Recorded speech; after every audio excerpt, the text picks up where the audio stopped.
time we blow this scene. Get everybody in the stuff together. Okay, 3, 2, 1, let's jam. What's up, guys? My name is Brendan, and today we're in my bedroom. I have bedhead, and I want to talk to you about rest and why rest is one of the most important things for any athlete of any discipline. First, I'll be talking about how much I rest and how you should moderate the amount that you rest versus the amount that you train. Second, I'll be talking about my addiction to training and how I can kind of forego that by doing other things. And I'll be sharing with you my 3 favorite things to do when I'm trying to focus on rest and let my body recover. So with that said, let's get started.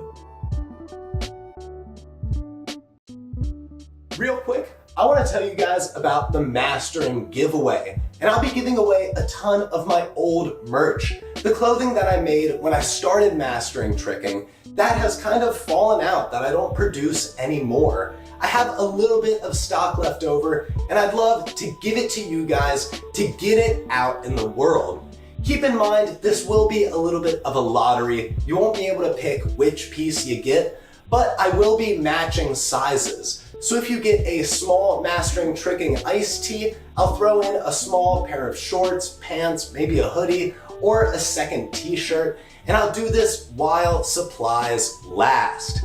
And I'll send out a blast on Instagram so that way you guys know once I finally run out of stock. Thank you. Please go to howtomastertricking.com if you want to order. It would mean the world to me. But with that said, let's move on to rest. First, I want to answer the question, how often should you be resting versus training tricking? And unfortunately, there isn't a simple answer. That's because there are so many different factors that go into a person's training frequency, how often they're able to trick. And these are factors like, are you getting enough sleep? How is your diet? Are you stretching and focusing on your recovery? All of those things directly impact the amount of training you're able to do versus the amount of rest you need. If you have an improper diet, you're probably not going to have as much energy as someone who's eating really healthy, and because of that, you're probably going to need more rest. When it comes to moderating training versus rest, it's all about self-awareness and listening to your body. If your body is sore, it's not the best time to train. If you're feeling really energetic, that's a good sign. Go outside, climb a tree, have a session, do something. But if your body is telling you that it's not ready, it's injured, it's sick, or it's beaten up, don't train and just focus on your rest. Now, rest is a really hard thing to achieve, and it's something that I really struggle with. And that's what I'm going to talk about now, my addiction to training. Next, I want to talk to you about my addiction to training. And guys, I love training. I love it way more than any normal person should. That endorphin rush you get when you push your body to the max, and that dopamine rush you get when you land an amazing trick for the very first time, I am hardcore addicted to that. But it's not something that I can really let take over my life. That's because I need to think about my athletic longevity. If I'm just training non-stop, going hard every day, my body is going to fall apart. And for me, tricking isn't a sprint. I'm not trying to get the hardest tricks I can as fast as I can. Rather, I'm trying to run a marathon. I want to be training, progressing, and getting better for the rest of my life.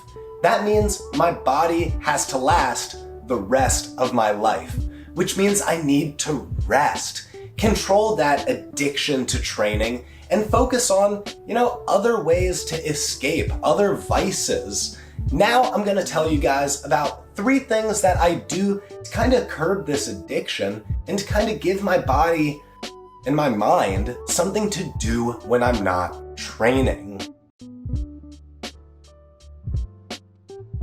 When I have to focus on rest, one of my favorite things to do is to sit, stretch, and watch some anime.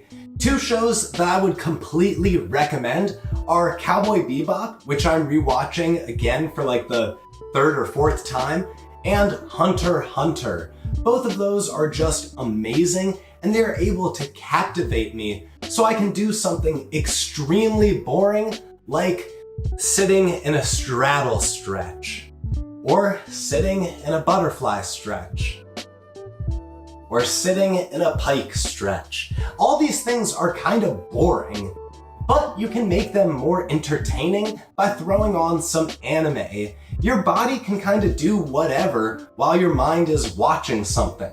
So why not do something vaguely productive and just stretch out while the TV is playing?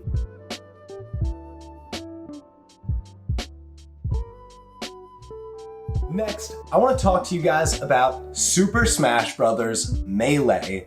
And this game is extremely important when it comes to my rest. I really struggle to sit still and just kind of let my mind wander. It really helps me to get my mind focused on something. And nothing gets me focused like Melee. This game is so fast. It has one of the most diverse combo systems ever created, and the inclusion of DI keeps things constantly interactive. Super Smash Bros. Melee is one of the few games that can kind of give me the same thrill that Tricking does, and that's really important for me, especially when I need to focus on my rest. Guys, if you have never heard of Super Smash Bros. Melee, please go check it out. Not only is it an extremely fun game, but it's one of the best spectator sports ever created. Plus, the better you get at throwing combos in Melee, the better your combos are going to be in Tricking. Duh.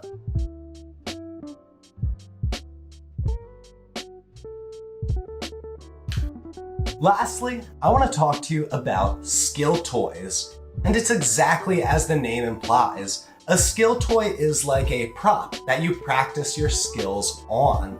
I was a contact juggler as a kid. I played around with a butterfly knife. I would do card tricks even, and all sorts of stuff just to keep my hands entertained and to give me something to do, something to progress at. One of the most amazing qualities of tricking is the progressive element of the sport. Because as you train in tricking, you get better at tricking and you get to watch yourself grow. For me, skill toys have always kind of given the same effect. I get to watch myself slowly get better at isolating the ball, or get smoother and smoother in opening up my knife.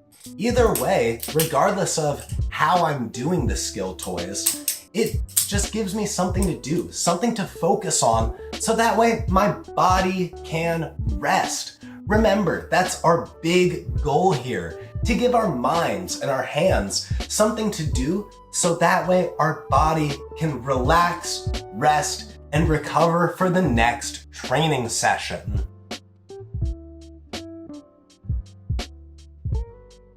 This video would not be complete if I didn't take a moment to talk about sleep. Sleep is so important when it comes to rest and recovery. If you're not sleeping enough, it will be a huge detriment to your athletic progression. Guys, thank you so much for watching. Do me a favor, write me a comment down below. What do you do to help you rest? Honestly, it's something that I kind of struggle with. So please, leave me a comment down below. How do you relax, frankly? Thank you guys again, and have a lovely day.